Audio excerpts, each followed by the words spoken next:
of us feel like we are not coping in our day-to-day lives. Every second person you know is on antidepressants and anti-anxiety medication, or they drink themselves stupid every weekend, maybe even every night. Society tells us to just keep on swimming, just get through it, just keep going. What choice do you have? It's not like you can give up. Your whole life would fall apart, and you have all these balls to keep in the air. You have bills to pay, you have a job to keep, you have kids to raise, all these things that have to happen.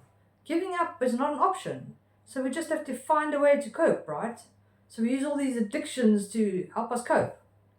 What if there is a different way? A way that can free you and let you out of this coping nightmare? You're right, you might think. You mean winning the lotto or what? Because as far as I can see, that would be the only way.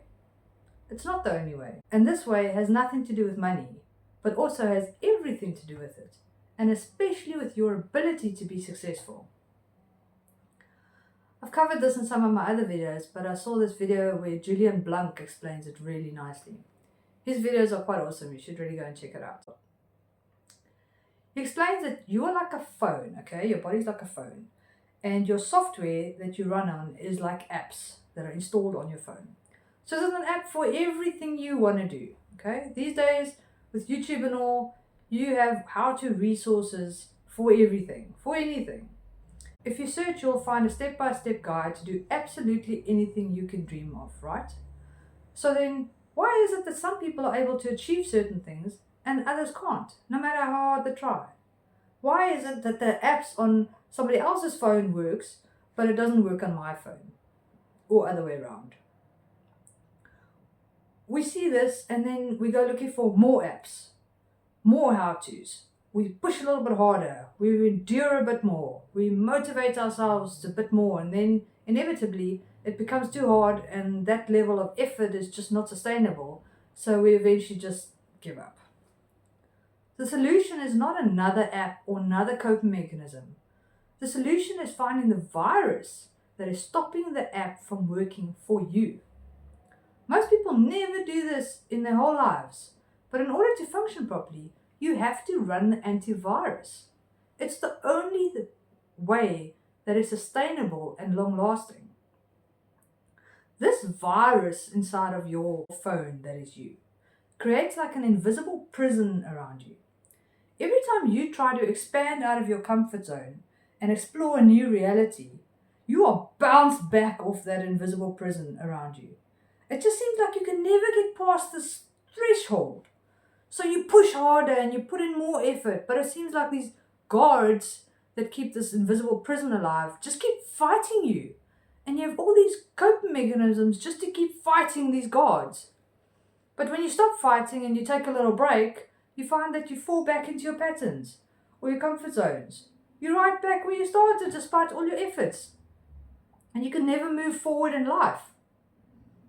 So why don't we know about this invisible prison? I thought it was free, you might ask. Don't I have free will? Sure you do, but only within the confines of your prison. If you do anything that goes outside the rules of this invisible prison, you will be bounced back to your place. That is the law of your software. You cannot override it. So this invisible prison around you, this virus on you as the phone, is made up of three things. It's made up of your core beliefs, your core identity, and your past trauma. That is what makes up the invisible prison around you. So your core belief is what you believe about how the world works. As a kid, you made rules about the world and how it works. You didn't question these rules, you just accepted them as your map to the world. These rules sound something like, people are selfish, the world is dangerous, rich people are not to be trusted, you have to work for what you want, you don't deserve good things, you don't deserve nice things. These rules are often projected from our parents or teachers or some kind of authority figures that we look up to, which is the main reason why we never question them, because we think they have it all sorted. Your core identity is about how you fit into the world. What makes me special? What makes me different? What gives me significance? So these are all your I am beliefs. They typically sound like, I'm not good enough, I'm a loser, I am unworthy, I am weak. It's all your I am beliefs. Trauma is how do I survive in the world? Trauma is what happens when your survival is perceived to be at threat and causes you to go into fight, flight, or freeze mode. It's a nervous system response. Okay? As a kid, this could be anything that made you think that food or shelter or love could be taken away from you. You needed the adults in your life in order to survive, so you did whatever it took to get their approval. As a kid, there are thousands of things that can happen that can feel like your survival is at stake. So your brain makes rules to trigger the fight, flight, freeze response as soon as it feels these feelings which threatened your survival in the past.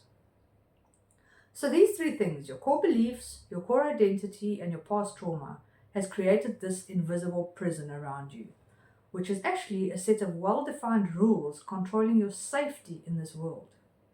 It's designed to not let you out of the safety zone, which is why you can't explore anything outside of it and you can't expand to something new.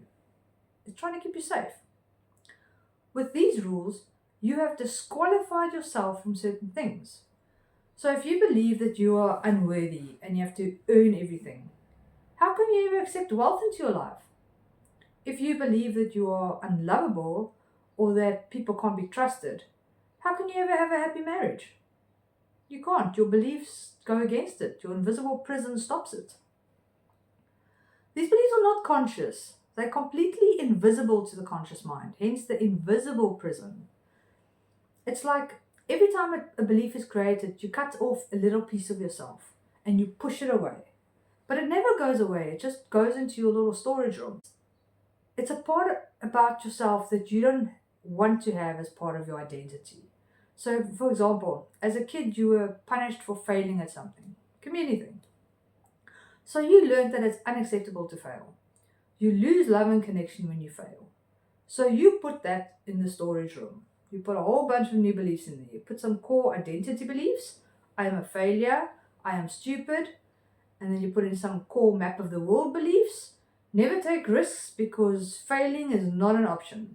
And you put in some trauma. When I feel like I might fail, activate fight, flight, or freeze response, whichever one is the most accessible at the time. So this storeroom becomes so full of crap that you become full of crap. People might even be telling you full of crap. It's literally bursting at the seams, but we just keep pushing it down. I don't want it as part of me. It's not who I am. I refuse to be that. Can you see how this can hold you back in life?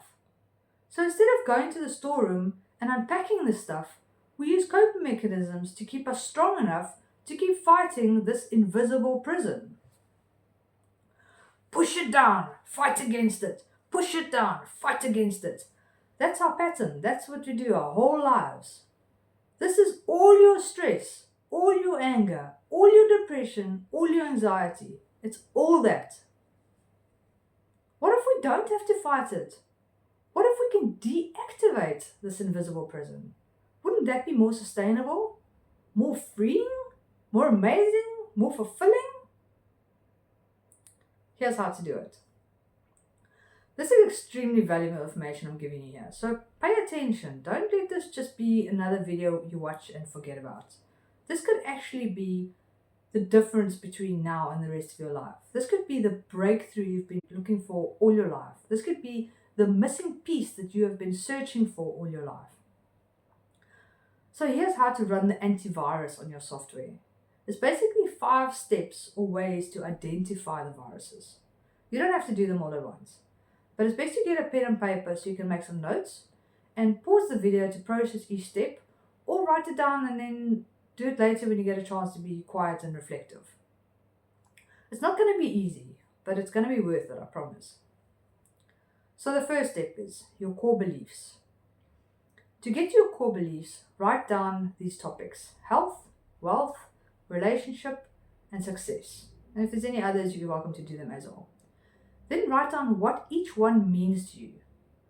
Really means to you, the bad side of it, okay? The negative beliefs that you have about these things that are stopping you from having them. So it'll be something like wealth requires a lot of responsibility, or Wealth is dangerous because people will take it away from you, or it makes you a target. Something like that. Give it some real, honest, deep thought. Second, identify how you self-sabotage. What are your patterns that you keep repeating? So, for example, every time a relationship gets serious, I run away. Or every time I get a promotion or a better job, I screw it up by getting unreliable. Self-sabotage is just you giving yourself exactly what you want, but you are not aware of the part of you that wants it. You think you want better, but in reality, you just want to be safe and comfortable. Better is not safe. Better is extremely unsafe because we've never experienced it. Better is unknown and untested, not safe. Third, ask yourself, what is this thing I can't seem to break through keeping me aligned with? And why would it be scary if I do break through it? Is this keeping you aligned with the way or the standards you were brought up with? Is it keeping you aligned with your perceived worth? Is it keeping you aligned with your family's expectations? Is it keeping you aligned with a belief about yourself? Is the breakthrough scary because it would make you lose your parents' approval? Or would it make you a target? Or would it put you at risk of failing? Or what if it proves someone right about something? Fourth, ask yourself shadow questions. A shadow question allows the conscious to penetrate the subconscious. It's like the searching software for the antivirus. So shadow questions look something like, why am I not good enough? Why don't I deserve success? Why am I unlovable? Why do I deserve to be punished? Why am I hiding? Why is this scary to me? What part of me don't I want people to know about? Why does life have to be hard for me? What is the theme of my life? From any one of these questions, follow the trail of whys to go deeper and deeper. Why is that scary? Why? The deeper you can go into this, the more you can identify the folder that all these files sit in. We'll have like major folders that have tons of files inside them, and folders within folders. So the deeper you can go, the closer you can get to the main folders. So when you handle that folder, then all the files and the other folders inside it that affect it are automatically handled too. So then you'll miraculously see other areas of your life change and come right just because you handled that folder, which you didn't know had anything to do with it, but it had everything to do with it. So fifth is trauma. To access your trauma, look at when you get triggered. What makes you go into fight, flight, or freeze response, even though you're not in a life-threatening situation? So what makes you have a major overreaction? When you're triggered, it's easier to access it because in that moment, it's closer to the surface, so you don't have to go and dig so deep to find it. But now don't get stuck on what it is that's triggering you. Okay, so don't go, something outside of me is triggering me, that this person or this situation is triggering me. You need to go and look inside of you. What is it within me that is being triggered? Okay, so don't focus on the messenger, focus on the message. The person or the situation is just a messenger that activated the trigger, so that you can identify the message within you. The way to identify it is to feel it. Don't think about what it is. Don't analyze it. Just allow yourself to feel it. Thinking fuels it, feeling heals it. You need to feel it, not think it. Feel where it sits in your body. How does it feel? Is it heavy? Is it tingly? Is it burning? Is it swirling? Just allow yourself to feel it. If you can identify it, then once again you can go into the trail of whys to get to the core folder. So now that you've identified the viruses, you have to dissolve them, not eliminate them. You've been trying to eliminate them your whole life by pushing them down. You want to dissolve them by integrating them back into yourself. Your whole life you've been trying to separate this part of you. But they will always be part of you whether you want it or not, because they always were there to begin with. It's only the separation of it from you which makes you incomplete. You cutting off pieces of yourself. That is what makes you not whole. So you have to bring those pieces back to make you whole again. So now you have to allow this unacceptable part of you that you've tried to banish to be part of you again. It doesn't mean you have to identify with that part of you. It just means you have to acknowledge its existence. Your resistance to it is what's keeping it there. When you dissolve it, it loses its power and it dissipates. When you accept it, it can stop pushing to be seen. It just wants to be seen by you. So just feel it. Just acknowledge it. Imagine yourself sitting next to the kid version of yourself that decided that this version of himself was to be banished. And say to him, I'm here with you while you feel this. I will not reject you for feeling this way, even though you were rejected in the past by others. You are loved even though you felt this way, even though it might have felt like you lost love. I love you even though you feel like this. That's when real healing starts happening. So now instead of spending your life coping and fighting this invisible prison, you explore the prison every time it wants to bounce you back to your comfort zone. And slowly but surely you'll see the prison losing its guards, and you'll suddenly find yourself able to move through it. Like magic.